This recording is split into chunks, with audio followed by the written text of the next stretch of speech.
Hello, friends, and welcome into NFL Daily, presented today by Manscaped. They have launched the new Platinum Package 4.0, and you can get 20% off and free shipping on that or all of their men's grooming products at manscaped.com/chat. We've got some surprise NFL cut candidates, beginning with Deion Jones, who, if I had told you even a year or two ago, hey, his time in Atlanta might be over, you gone, man, no, you're crazy. Well, he wasn't that good last year.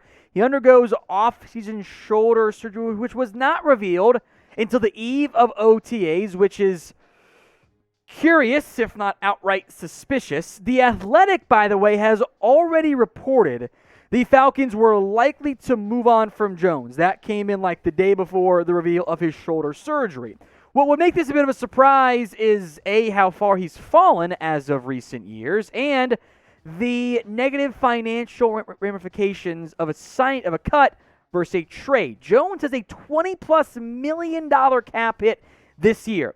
If the Falcons trade him, they save quite a bit of that. If they cut him even after June 1st, which of course we're past now, they save barely $1 million. Next year, though, there's $13 million in savings for the Falcons. So it is possible, and he is one of the bigger names on this list. Now, Jones can still make tackles, but he did miss quite a few last year, and he wasn't nearly as good in coverage as I think the Falcons would have hoped for. And this regime is starting to change the linebacker room. You draft Troy Anderson with a relatively premium pick. Then you sign veterans in Nick Kwiatkowski and Rashaan Evans, allowing them to dump Deion Jones and still have options at linebacker if they do move on.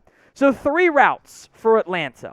What will they end up doing with Deion Jones? K for keep, T for trade, or C for cut? Let's hit the first of several receivers on today's show. Darius Slayton, who had previously been mentioned, at least briefly, in some trade rumors. Since then, a little bit quiet. I would say if the Giants don't just keep Slayton, a trade is possible, making this a prime surprise cut portion. The Giants are actually pretty deep in terms of bodies you have heard of at wide receiver, but they save almost all of Slayton's $2.6 million cap hit if they were to cut or, of course, trade him. Now, Slayton began his career hot. 2 seasons of over 700 yards and then fell off a cliff this past year. The catches get cut in half-ish, so do the receiving yards. Maybe we can blame the quarterback, but the QB's not changing this year. Well, hopefully Deion Jones is more healthy this season. The Giants at receiver right now have Kenny Golladay. He's not going anywhere. I would assume maybe he'd be a great surprise cut candidate. Sterling Shepard, they restructured. Kadarius Toney. They then drafted Wan'Dale Robinson in round 2. So there is a scenario in which Slayton is wide receiver 5. And given the way that Colin Johnson flashed a bit, they signed Keelan Doss. Richie James can play special teams. Slayton could be a notable cut candidate this offseason. I have a 2-part ask for you guys here, so we'll have the ad break come up in a minute on YouTube to help buy you some time. I only head to the comments section, the pinned comment in particular, shout out your team, and then a player who you want them to cut. Again, double-part ask, favorite team, player you want to cut. So if the ad break comes here on YouTube, take advantage of it. Head down there and let me know. Nelson Agholor next up here, and this one I think I would be a bit surprised by since the Patriots don't save much in terms of money. A almost $15 million cap hit for a player who did not live up to expectations in year 1 with New England. They saved just under $5 million if they were to cut him, but there could be a numbers game at receiver in New England. Agholor had I'm going to call it a career-saving year in 2020 with the Raiders and Derek Carr, almost 900 yards, 8 touchdowns. He averages almost 19 yards per catch. Then in 2021, he doesn't do much of anything, under 500 yards. And now he might be speedster number 3 on this team. Devontae Parker as your bigger body X-possession guy fits one archetype. Jacoby Myers is your slot receiver. Kendrick Bourne was the more productive, speedy vertical threat last year over Nelson Agholor. And this year, the Patriots draft Tyquan Thornton in round 2. N'Keal Harry getting cut is mostly expected. Nelson Agholor getting cut would be much more of a surprise. You know what you don't want to have a surprise with? When things are getting a little hot and heavy in the bedroom, things are coming off, girl looks down there or guy looks down there and goes, oh, that is not clean, that's pretty unkempt there. That's not a good surprise. You want a different kind of surprise when, oh, nice and large right there. Get Manscaped. Trim things up downstairs. Everything will look better. It'll feel better, and you'll perform a little bit better as well. 52% off the Platinum Package, their #1 deal at Manscaped. It's $123.99 when you use promo code CHAT at manscaped.com/chat. The URL should automatically apply that promo code at checkout. I'll put the link in the comments section and in the description. This is Manscaped's best deal ever, so don't delay. Get on it today. Everything you see on screen, the Weed Whacker, the Lawnmower 4.0, the Boxers travel case, the shampoo, conditioner for both your head up top and your head downstairs, it's all on sale at manscaped.com/chat. Go to Sammy Watkins, who, fun fact, thinks he's a lizard person, but I digress. The Packers are in pretty rough shape at the wide receiver spot. Despite that, Watkins is not guaranteed a roster spot. His cap hit this year is under $2 million, and a fraction of that amount was guaranteed by the team. Meaning if he does not impress in minicamp, in the preseason, at training camp, he's going to get cut. And at this point in his career, there's a steady trend from 2019, 2020 to 21. It's a bad one. Regression each and every single year. Fewer catches, fewer yards, fewer touchdowns. Watkins is not the household name, the talent level that the household name suggests. Now, Green Bay appears committed to Randall Cobb because that's Aaron Rodgers' boy. Allen Lazard is there. Hopefully, Christian Watson makes a quick impact. If this team had better receiver talent, I don't think Watkins would even be favored to make it. For now, he is favored because, well, it's a pretty bad wide receiver core. So be honest with me. Do you think Sammy Watkins will make the Packers' 53-man roster? Y for yes or N for no? Let me know what you think in the comments section. It's the quarterback portion of today's show. First up is Baker Mayfield, as Baker, the Browns, and the NFL are locked in a staring contest of, are you going to cut him? Are you going to trade him? In general, a quarterback who saves you $0 if you were to cut him, you don't cut those guys.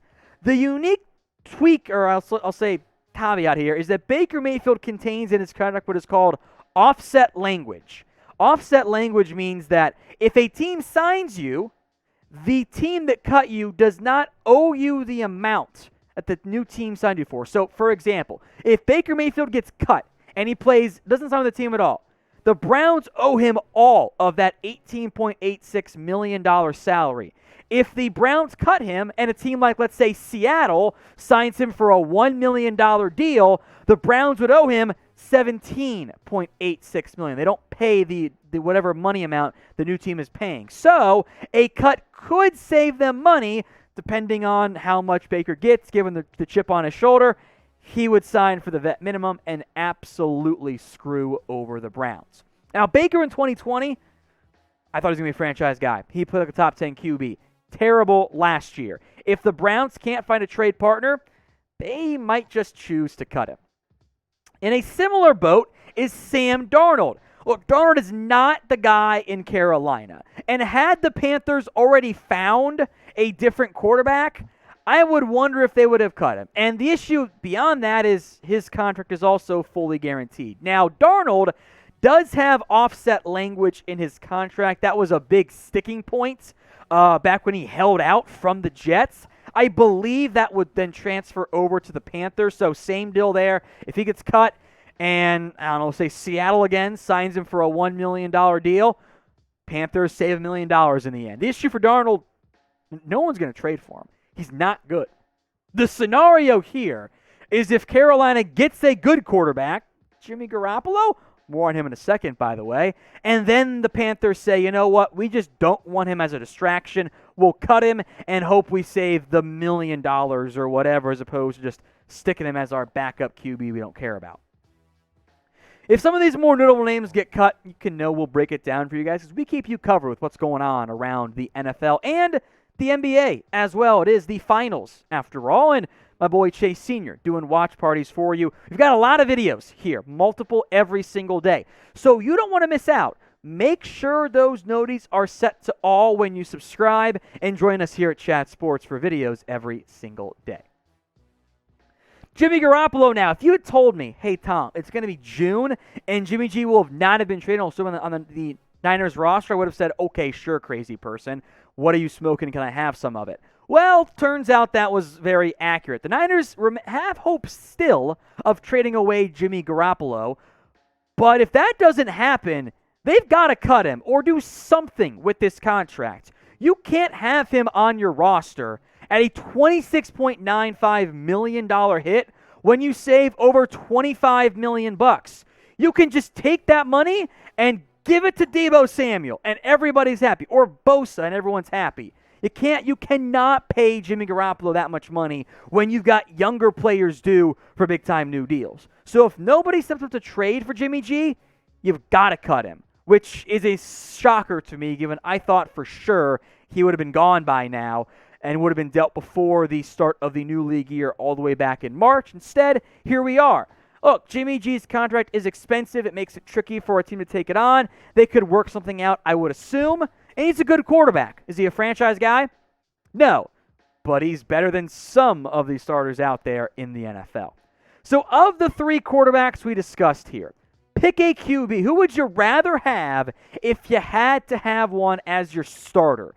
SD for Sam Darnold, JG for Jimmy Garoppolo, and BM for Baker Mayfield. Let's go back to some defensive guys here. First up, Trysten Hill. Second-round pick who the Cowboys try hard to give their rookies every chance, especially early-round guys.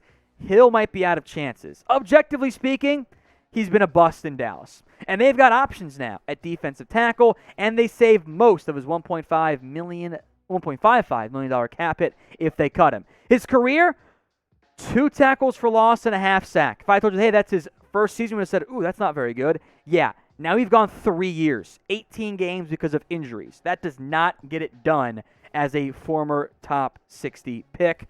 Neville Gallimore, Osa Odigizua have both surpassed Hill on the depth chart as the more pass-rushing DTs. I would not be surprised if he doesn't make it out of the Cowboys camp this year. Another defensive tackle, Jerry Tillery, who simply put has not lived up to his potential. The Chargers, as they move to a different style of defense than what they drafted Tillery to be a part of, have overhauled their defensive tackle room. There's not much in savings here for the former first-round pick, but he's been a disappointment. 12 tackles for loss, 9.5 sacks is not the type of production you would be hoping for over a 46-game sample size. That does not really get the job done. Now, the potential saving grace for Tillery was that he did have 4.5 sacks last year. He's gotten better statistically each season, but that doesn't mean it's been good enough for L.A. They add Austin Johnson, Sebastian Joseph Day, Morgan Fox. They then draft Otito Ogbonnia in the 5th round. I believe it was a 5th-round pick. So they could move on from Tillery. It would be a surprise since he was a former first-round pick, but that's why he's on the list. I want you guys to name a recent draft bust for your team.